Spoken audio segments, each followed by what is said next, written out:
Hello everyone, it's Jin'taan here and welcome to another episode of Jin'talks, where I'm going to be taking a look at the Blue Donut War again and trying to bring everyone up to speed on what's happened. The first thing I want to talk about is easily the most impactful event of the past couple of weeks, and that was Sword Dragon's decision to halt hostilities between the Guardians of the Galaxy Coalition that he runs and the DRF. No real public context as for why this decision was made was ever really presented. This leaves the topic open to speculation, with some suggesting that he took the rumoured ultimatum that I talked about in a previous episode, but personally I think that whatever objectives Sword Dragon was trying to achieve, he'd either realised that whatever objectives he wanted to achieve were no longer possible, or that they'd already been completed. And personally I'd put my money on the latter. As GOTG seemed to be in a position where they could press further and get more concessions if they'd wish to elongate the war for a more serious amount of time. We did see some significant shuffling politically within the DRF following the conclusion of this war, however, with Army, belonging to the infamous Pantsu fan, leaving the DRF to join the Guardians of the Galaxy's banner, and diplomat Jay Mercedes, who had, by some accounts, a significant hand in provoking the war, being effectively cast out, as expounded on by a GOTG diplomat who stated in his release to EveNews24 that, "We made the point that our allies could not have crazy diplomats lying to us and allowing hostile alliances to attack us from their space. Sort drew his pound of flesh. We made the point that actions have consequences, and our FC's got a lot of good training." End quote, as his assessment of the overall effect of the war. Following this event, I've been looking for a cornerstone battle that will really help define what this post-Guardians of the Galaxy war is going to look like, but they haven't really come up to the surface yet, even given the amount of time between this update and Sort's announcement, which is around 3 weeks. The closest we've come to that so far was in the KZ-9T Taxi system in Detroit, which is currently held by Solar. Inside this system, a DRF Keepstar was reinforced into its final timer, including a major show of force from Triumvirate's super capital fleet during the second timer, as a way to absorb the doomsday that the Keepstar can dish out to its capitals.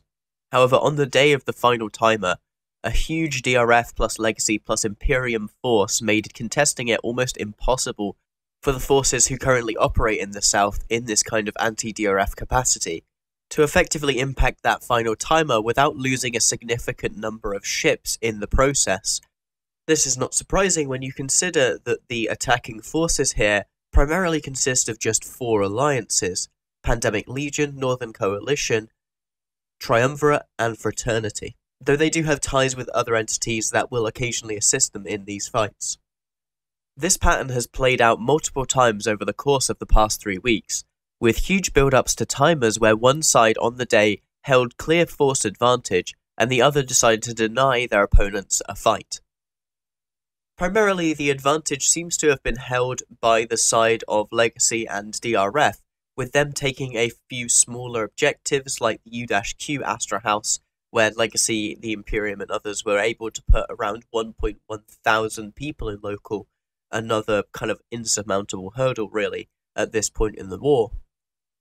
But that's not to say that Tri and Pandemic Legion have not had their own victories along the way, as can be seen by the uncontested nature of the first 2 Keepstar timers. All in all, the war in the South seems to have stalemated somewhat. However, with a PL Fortizar anchoring tomorrow in Providence, it seems that Providence might be about to receive renewed attention from Pandemic Legion as a result of this lack of content. One front that certainly has yet to properly settle in, however, is Etherium Reach, which is still being hotly contested by the forces that we described in the last episode. However, they've been under a lot more pressure as after Sort's announcement, the drone control unit alliances were able to move back from the north to Etherium Reach and begin adding their weight to the anti-Etherium Reach forces, replacing the loss that Army was to the region. In addition to this, the DRF has decided to install Seren, a remnant of the Phoenix Federation coalition that was led by FCON, in the region. Despite all the newfound players that were available for the defense of this region, however, the rest of the attacking coalition here seems to have scaled up in response to that, especially Skill Yourself, who have been bringing out rather large fleets in order to defend their fortizars and astra houses in the region. These numbers might seem small compared to what we normally see when we talk about SOV fights, but bear in mind that the DRF is effectively forced to deal with these players, as they would otherwise present an issue to the DRF's deeper rent-controlled lands, which is a large amount of their income. However, some attempts to reclaim SOV in the region by the DRF have proved moderately successful, with multiple systems previously held by the forces in the region now left unclaimed, with both sides easily able to take down SOV structures at ADM1. For now, it seems like Etherium Reach will continue to bleed time and people away from the rest of the DRF, and without greater support from the DRF or their allies, this region isn't out of the hot water just yet. During all of this, much like they have in fact since the start of the war, Tri and Solar have continued to fight a SOV-based war within the regions of Insmother and Detroit, with both sides trading systems back and forth over the course of it, but neither really gaining complete control over the theatre due to their long-standing holdings within the area, giving them plenty of places to stage attacks from. However, with the DRF less distracted in the north, we will have to see how Tri's previously lauded flexible defense tactics weigh up against even more pressure from the DRF and potentially even Legacy in this area. The one final unanswered question that hangs over the southern theatre, however, is who exactly is going to get to control Tenerifis and Amensi?